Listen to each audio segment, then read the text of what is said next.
By the power entrusted to me, I congratulate all those persons whose names have been read for the award of the Advanced Diploma in Palliative Care Nursing of Uganda Nurses and Midwives Examinations Board. Congratulations. Basabye nti beetaaga okubanga empisa zaabwe, ekigambo ky'empisa, kigambo ky'okuwagala omulwadde, kigambo ky'okuweereza omulwadde tukitwala nga kikulu.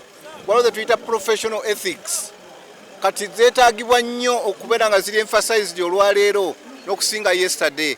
Kuba kati omulwadde gwe bagenda okukolako mumanyi, akwata ssimu ye n'amanya kyalwadde, n'amanya n'engeri banne abalala abalwadde engeri gye babajjanjabamu.